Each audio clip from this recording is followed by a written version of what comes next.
Alright, so since you're going to be pursuing a very rigorous course, you should be aware of current affairs. So let me just ask you some quick questions. Do you know who's the current RBI governor? RBI Governor Shakti Kanta Das. Okay. And who's the WHO chairman? WHO chairman, I don't know his full name. It's Tedros, Dr. Tedros. I don't, I cannot recall the full name. Okay, so quick fact here, the WHO chairman is the Health Minister of India, who is Dr. Harshvardhan. Okay. So, I'm really sorry. All right, no problem. All right. So, do you know about the recent shuffling of the cabinet ministers? Which has just happened? Okay. So, can you just tell me who's the current education minister? Education Minister, Mr. Dharmendra Pradhan. All right, that's right. Okay, so let's get on to something easygoing. So, just share about your pastime activities and how do you enjoy your leisure time? Leisure time, you may say, first of all, I like learning new things, whatever it is. Like when I was free during between my standard 11 and standard 12, when the COVID time was prevailing and there were no schools, then I started learning PPT making PPT of a professional level. That is, people get a professional course for it. So I started learning it. Then just after 12th, when there was a gap and there were no entrance exam, then I started learning, how Instagram can be used in a proper way so that we can boost our business and use Instagram for our favor, not just as time waster. So this was one thing. As well as for leisure time, I also like playing because I feel that sports is something which sports teaches you very big life lesson in a very small time. So I play volleyball and I've also been in school cricket team. All right, all right. So I would come to the end of the interview by asking you to talk for 1 minute on the negative effects of social media. You have 30 to 40 seconds to think about it. Okay. Can I write the points if I need? Sure. You have 30 seconds to 40 seconds. You can do whatever you want. Right. That'll be it. That'll be it. Okay. So that brings us to the end of the interview. Thank you so much, Yash. Okay. Welcome. Okay. So I'll first give you feedback. You can switch your video on. That's okay. Okay. So I'll just give you feedback on how you presented. So first is you mentioned that you're really good at maths, but you were not able to draw me the curves. And remember that they do ask. I am a student of IIM Rohtak, and in my personal interview, I was asked to draw the curves of exponential. So be thorough with the subjects that you've taken, especially if you mention that a subject is your favorite or you're very good at it, then be ready to face any kind of question. Even if it's an online interview, they won't hesitate to ask you to draw. So firstly, you need to know what those curves look like, and also you need to be ready with a pencil and paper. It doesn't look nice if you rush around and say, excuse me, give me a minute, I'll bring my paper. That doesn't look nice. So be ready with all the stuff. Second is be confident. Be confident of your achievements. Be confident of who you are, because you are perfect the way you are. So you don't have to doubt yourself anywhere. Next is when you try to explain a particular point, be short and crisp, right? So when you're giving me the example of conditional probability, you don't have to explain the whole situation, that there's an insurance company, there's a doctor, there's an engineer. No need to do that. Take an example which is very simple, like throwing of a dice. If 3 has already occurred, what is the probability that 5 will occur in the next throw? Give a very simple example.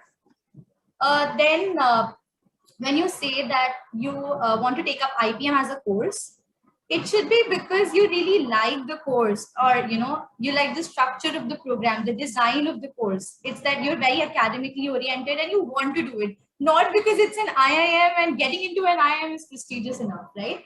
Because there are a lot of students who get into IIM, but they're not able to cope up with the curriculum, right? So what the interviewer is trying to look is that, are you competent enough to qualify as an IIM graduate? you've entered into IIM good enough, but will you be able to sustain an IIM for a long time? So don't it, I won't advise you to say that it's IIM and it's very prestigious. Getting into an IIM after 12th standard is great. Mention Right. how you are going to be competent enough to get to the standard of an IIM. Say you deserve it. That is what meets your potential. You have self-introspected your skills, your strengths and weaknesses, and based on that, you have kind of devised a strategy for your future prospects, and that is how you identify that IIM Rohtak or IPM in IIM Rohtak is going to be the best fit for you. So I think that's all for me. Apart from that, be well groomed, haircut, shave, Okay. be well dressed, preferably wear a formal dress. No need to wear a coat or something, but at least be ready with a shirt, properly ironed Shirt and shirt. tie. Yeah, tie is also okay, but at least a shirt. And there is very often noticed that on a video call, people are well dressed from the upper half, and then they wear shorts or something very casual on the lower front. So don't do that, because it's highly probable that they just ask you to stand up and show yourself. So that will be very embarrassing if you wear something indecent. So it'll be better if you get dressed fully top to bottom and be well prepared and confident enough from within for the interview. So you want to ask something else? I actually there are a lot of things. Okay, I chalked out few things, and I wanted your guidance in that because you have already been in IPM and you have gone through these stages. So I was just feeling that I should write those things. Those are not things that necessarily needs to be discussed on this video call. We can even discuss it on WhatsApp as well. So are you comfortable in WhatsApp? I'm comfortable at it's as per your convenience. You can approach me anytime. Okay, okay, fine. So just after the call, I wanted a customization in my tell me something about yourself, because today I spoke to one of the professors of XLRI. You might be knowing that we have XLRI in Jamshedpur, and he was a very learned professor, very senior professor. So he said that rather than focusing on your co-curriculars and sports, those are the things that are important. But rather than that, you should focus more on what you have learned other than your bookish knowledge, because they are the people who are genuinely interested in your academics. So you need to focus on that. So I was prepared for co-curriculars and sports to highlight that in my description. But then I got some input. Just I think you call whenever the time you called me, I just woke up 5 minutes before. So before 1 hour, I was having a meeting with him. So he told me these things. So I wanted to customize my description according to that particular input. Okay, so your introduction, I personally felt, was a little bit stretched on. It could be a little more precise and crisp. And you included one point which was really good, that you are part of the cricket team. Are you leading it? Are you like the captain of the cricket team? No, not a captain. You're not a captain. Okay. Then there was another sporting event that you led and you guys won also. You Sporting mentioned event. something, right? There was a competition which you Yes, participated and that you won was it. co-curricular activity. That That was was a movie co-curricular.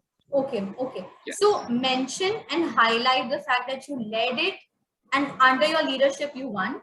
Because see, apart from the achievements, as the professor of XLRI rightly mentioned, the skills that you could take out from that activity and how that skill applies to management at large is what they are looking after. So if you are a council member, if you were the president of the school, mention that you acquired leadership skills from there, right? You inquired, let's say, communication skills from there. You regularly organize meetings with the council members. You discuss how things work forward. You organize, let's say, an event in the school, a special assembly or a function. And as a council member, it all happens under your guidance, right? So how you manage a team, So there are skills which you learn even from small basic activities, or even being a school monitor, right? A class monitor. So it doesn't matter how big your achievement is, but if there is some skill that has come out of that achievement or that activity, it's very good to mention that. Then if you Okay. have some achievement which is of a very good stature, something national or international, definitely mention it. Okay. Not a international or national. Actually, I won ASISC zonal quiz competition. That Yeah, was zonal. So, if you find it important and significant enough, feel free to ignore, but then be ready to be attacked with physical questions because that's highly probable. okay. Okay. Yeah. That So was one thing because I did not mention, because then GK becomes a wide area where you can shoot anyone. That is why I was trying not to mention it. So remember, the follow-up question that the interviewer asks is based on the last sentence or whatever you spoke. I just picked up this T question from your introduction, right? So anything and any question which I framed was essentially from what you spoke. You spoke about Instagram influencers. So I put up my 1 minute extempore on negative influences of social media. So that's how it goes. So each and every word that you mention creates another follow-up question. Be very brave to say that I don't know. It's always the best idea to be honest and very natural to say, I don't know the answer to this question, but bring an attitude that you want to learn. So you can just mention that, I don't know, I'm sorry, I don't know the answer, but I would be grateful enough to know the right answer. That is a very good approach to follow. Fine. I think that is the ideal approach of any question, because I feel that if you are approaching any question that you don't know, the best thing is be honest. Tell them I cannot recall it now, in a Yeah. very polite way. So that was. That's all from my side, Yash. You want to ask anything else? Yes, there are several things. So I will text you. Okay. If okay, thank you. All right, Yash, it was great And chatting with you. All the best for your same, the interview. pleasure is mine as well. Even the way you taught me, you are just, I think, 1 year senior than me, I feel. Yes. So that was very in a very proper way. So thank you, and please keep guiding me. I was a little tense. What is going to happen? Because after aptitude test, the aspirations of parents are also a little bit higher. So I was just okay. So please, what is a convenient time if I want to text with you? You can text me anytime. I'll revert back at my convenience. Okay, okay. Thank you so Uh, much. Okay. okay, no So problem, thank you Yash. so much. Take care. Okay. Bye.